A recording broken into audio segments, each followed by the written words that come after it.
Welcome back to 2026 here at Boys and Girls Club of Newark. I am your host, Ameer Washington, Chief Executive Officer, and we're back in my office for the second episode in a row. I had a wonderful holiday.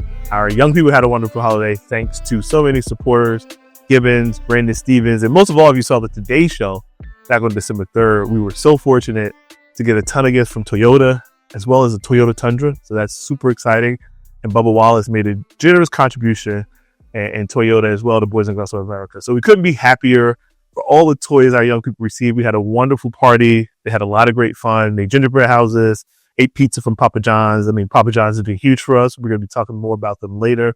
But I hope you all had a restful and happy holidays and happy New Year to you. We're ready to start off 2026. We're going to start with a trending topic, which is super, super important for teenagers and people currently in the workforce or thinking about the workforce. And that topic is AI. Young people are creating businesses all around the world using AI tools to automate things like email, things like replying, creating documents. And this is a powerful tool. And one thing that's interesting about it that I learned was something called superintelligence. And so the people I've talked to in the industry don't believe that AI is going to replace people in totality. It's going to create new jobs, new opportunities. But what it is going to do is make those who are talented, those who work hard, even better at what they do. So it might 10x your productivity. So that's important to know. And it's important to learn the tool, learn how to use it, learn how to prompt, but also potentially learn how to code it yourself, because that'll create a pathway for you that's unimaginable. Things from video games, mobile apps, websites can all be created using these powerful tools. But what's going to be important is personal connection. So we love to keep our teams engaged with one another, engage with others, getting them out of the community, because at the end of the day, everything that we do is all about people. The other side of this is that AI is creating some negative activity, as we often see on the internet. People are creating videos of individuals, making it look like people are saying things they haven't said, doing things they don't do, haven't done, being in places they've never been. And so we have to be extra vigilant as we think about how we utilize this tool, right, for fun, but also how we can potentially hurt people. Cyberbullying and bullying in general has always been a challenge at schools, after school programs like the Boys and Girls Clubs, and communities at large. And we've seen young people commit suicide at an alarming rate because of these kinds of activities. So for parents, teachers, people who just care, make sure that you're talking to teenagers about how to use these tools, responsibly, and make sure that we're thinking about how we're going to develop policy long-term, knock our public officials, to make sure that kids are safe, but ultimately that this tool becomes something that continues to be a benefit to us and not eventually hinder how we engage in our society and create more challenges around things like mental health, which we saw prior to COVID, which was exacerbated through that moment. And now our kids are seeing the, after effects of that. And so many young people now are dealing with the after effects of COVID and starting a life in kind of a different world. We're going back to normal, but not quite the normal that we knew when we grew up. So I want to leave you with those words and hope that you think about this tool. It's incredible. We're using it here at Boys and Girls Club to improve the way we do work. We're going to be teaching this to our young people. And I think it's going to be a huge, huge positive for the world at large. But we have to be vigilant about careful use of this technology. So 2025 was an incredible year. It was incredible for so many different reasons. I want to share with you some of my most exciting moments. So I talked about our teenagers, and we'll stick with them for a little while. They have been engaged in advocacy. They've been talking about anti-discrimination, talking to the public officials in Washington, D.C., and they won an award for a presentation around their particular topic. So we couldn't be happier for them. These kids started off about 4 years ago. They were nervous. They were reading off the PowerPoint slide. And now they're doing presentations. They're walking around with microphones. They've done a podcast episode with the assistant prosecutor, police officer, yours truly, and one of our community partners. And so to see the development over that period of time has been just astounding, to watch them become the incredible young people that they will become. They also are engaged in the character and leadership program that I was a part of when I was a young person, called the Keystone Club. And for the second year in a row, they've won a National Keystone Award. And so we've got to tip our hats, give a round of applause to our young people who continue to blaze a trail of just an incredible legacy that they'll leave here as they start to graduate from high school, go off to college, the workforce, and the military. Another thing that I am super, super proud of is becoming CEO of Boys and Girls Club in Newark, having been a member. But more importantly than that is the young people who came before me during my time and hopefully after have been honored at our gala. So if you know anything about organizations like ours, Boys and Girls Clubs, nonprofits, we host annual events to share our work with our community, with new partners, potential volunteers at a fun event. We hosted at the Legacy Castle, and on May 7th this year, we'll be having it at the Park Avenue Club in Florham Park. So we hope that those who are supporters, who want to learn more about Boys and Girls Club, come out for a great night. We'll have a lot of fun. Our kids will be on stage, and we'll share our heroes and champions of our work again. This year, we've got Kevin Goodsir, the Devil's Youth Foundation, John Pearson, and Horizon Foundation. But that was all said to say, we've been able to honor the past 5 years former club alumni. So I'd like to give a shout out to our honoree from 2021, Akbar Cook. From 2022, Vaughn Crow. 2023, Shavar Jeffries. 2024, Shanae Harris. And this past year, Craig Drinkard. And that was all in connection. All of those individuals know and love a woman who's dear to my heart, who we featured on the podcast last year, Cynthia N. Banks. And so probably the most important moment of my entire career to this point of 2025 was announcing and then ultimately naming this Boys and Girls Club after that woman. She has dedicated her life and energy and time and effort to seeing young people like myself become exactly who it is that they imagine they can become, and to have her name be able to stand in our building for the rest of time is just a thing that you can't buy. We had to buy the letters, but that kind of thing, lets me know that for some period of time, for as long as this facility stands, long after I'm here, that some young person will walk by and then wonder, just like I did when I went to my elementary school, who's Cynthia N. Banks? And so this club for all time, will feature her name. And I'm so proud of our board and our organization for making this decision, because when a person dedicates their life to something, they become a part of it. And we always say she's a part of the furniture. She's a part of the fabric. And many people have said she's the most important person in this organization. And it's not because she occupies a position, but because she's taken on the responsibility of caring for other people's kids. And so we have to give her a warm round of applause, a hug, tip our hat, raise a glass. And she's been finally listening to me. She is on a cruise. She took like 18 vacations last year. Maybe not that many, but I want to over exaggerate because she used to never take vacation because she was so dedicated. And then I think she's planning to go to Australia or some other place right after that. And so we're happy to see her now taking some time for herself, spending some time out exploring the world. She's on the water. She sent me a menu that I can't eat from. So we'll talk about that. And then we'll get into the other topic around that, because she is the Dallas Queen, as she shared with everybody, which means she's a Dallas Cowboys fan. No knock to anybody in Dallas, but we have our rivalry. The other thing that's super, super memorable that I'll never forget is the attempt. We made an attempt. We failed in our attempt from a counting perspective, but we succeeded in hosting the largest pizza party here in Newark in the state of New Jersey. Our friends in Hartford, Connecticut, happened to get the record a week or so before us. We don't want to say their names, but our young people endeavored with our partners at Papa John's and the New Jersey Devils and Devil's Youth Foundation to host this event. And through our partnership with Papa John's, they engaged in a leadership exchange.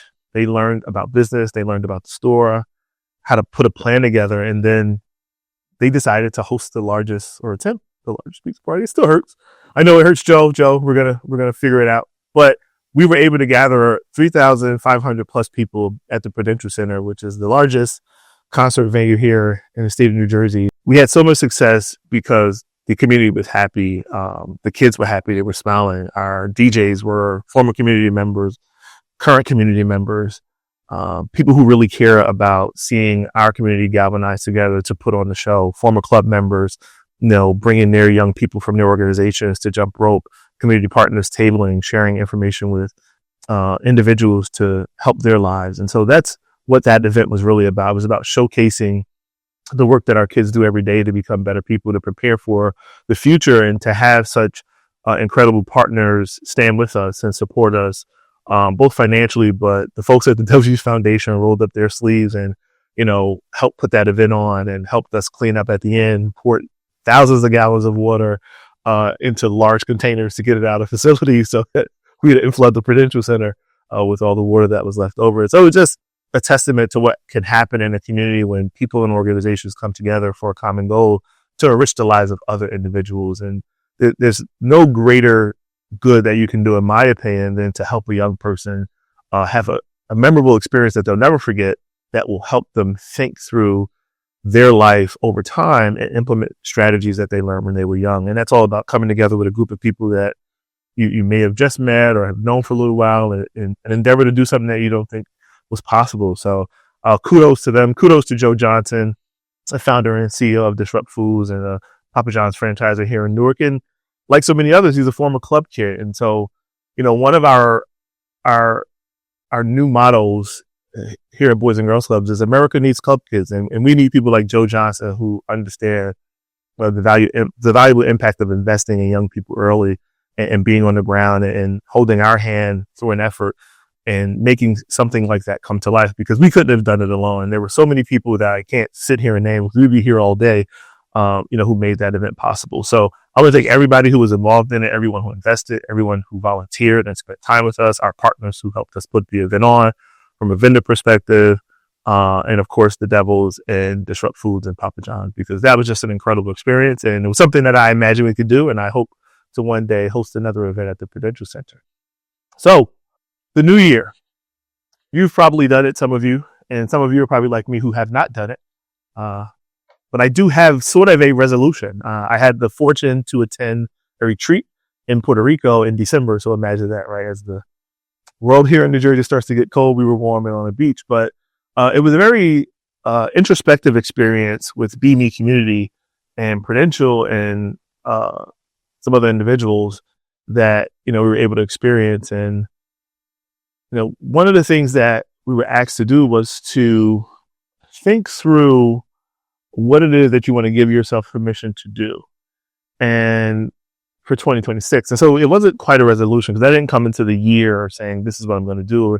And before that question was posed, I wasn't thinking about it. So I did say to myself, I traveled a lot for Boys and Girls Club and went to our conferences and different community partnership meetings here in New Jersey and out of state. And, we had folks go to Capitol Hill and all those things to talk to our elected officials. But one of the things I noticed was that, outside of, a couple of family things, I don't travel a lot, or didn't travel a lot this past year for myself. And so I've committed to traveling at least once per month out of state the entire year, which I realize that's the first week of January starting to flow could be a very tall order given my schedule.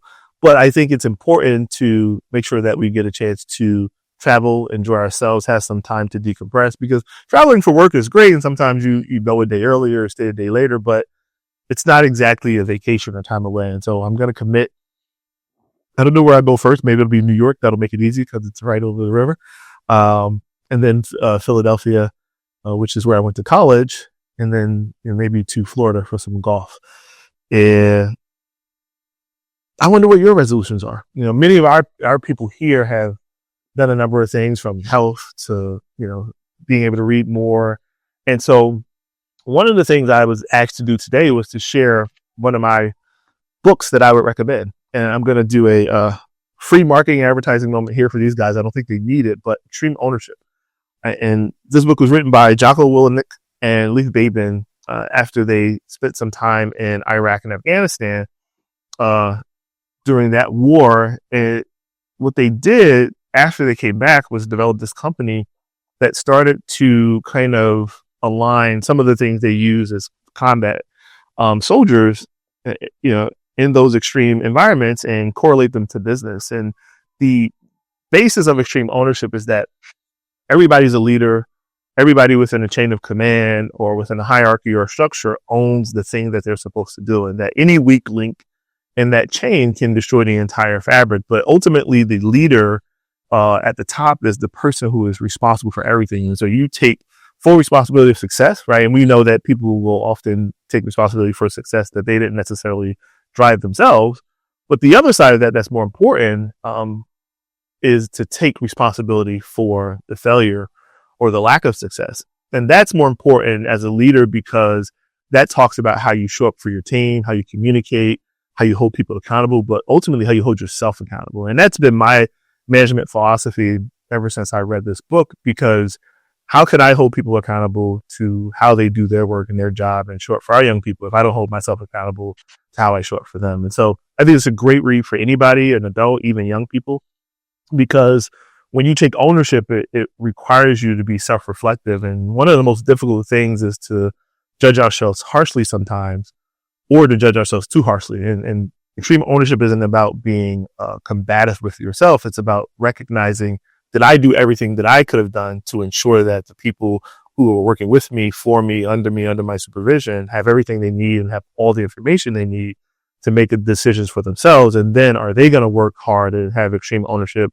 over the pieces or piece of the puzzle that ultimately will lead to our success in business, in life? And quite frankly, you can correlate this to relationship. Are you owning your part in your relationship with your spouse, with your partner, with your friends and family, with the people you say you're going to show up for? And so I think that's super important. It's a concept that while many of us don't ever enter into combat experiences or war, that we can implement in our own lives. And so I hope that if you think that makes sense, you give that book a read. And the others that I would recommend, particularly young people, are two books, which you may have heard of, called Start With Why by Simon Sinek, as well as The Infinite Game by Simon Sinek. I don't think he needs my plug either, but he's a pretty well-known guy. But this book in particular talks about your why. And your why is what's important to you, why you get up every day, why you show up, why you do what it is that gives you life. And oftentimes that why developed for us when we're very young. And so it's something that you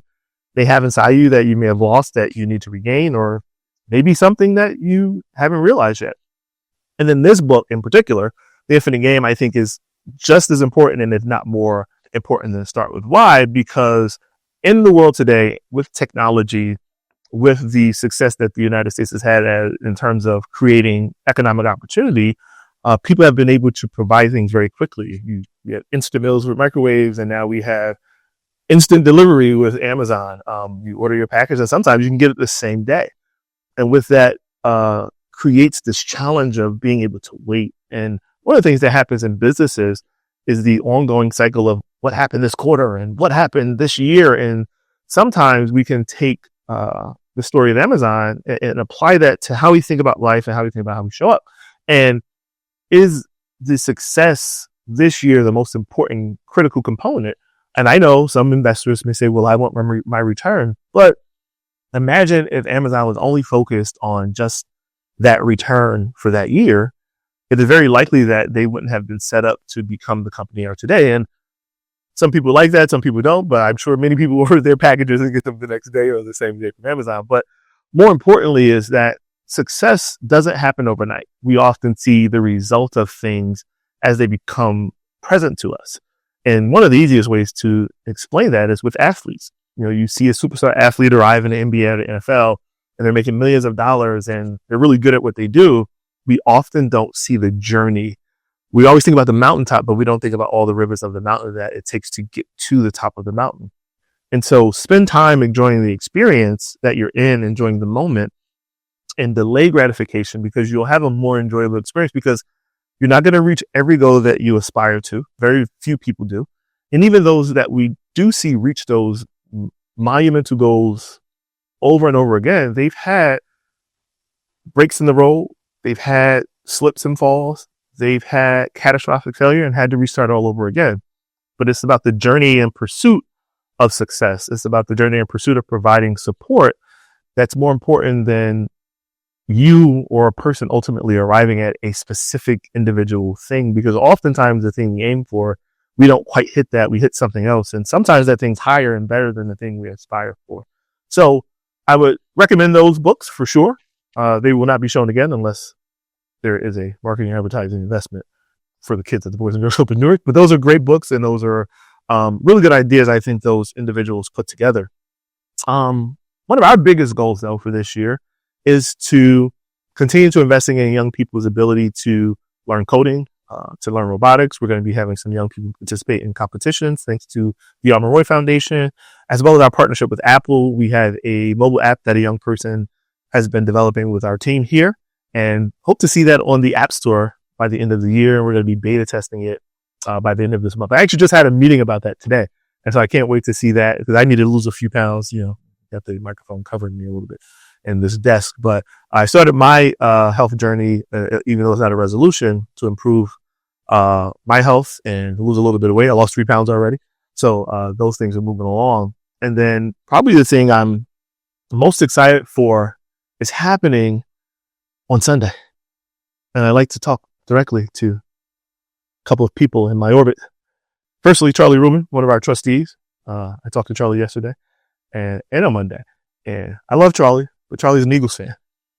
We're coming because even though he lost to the Seattle Seahawks, there's an opportunity for my 49ers to make it to the Super Bowl and play at home.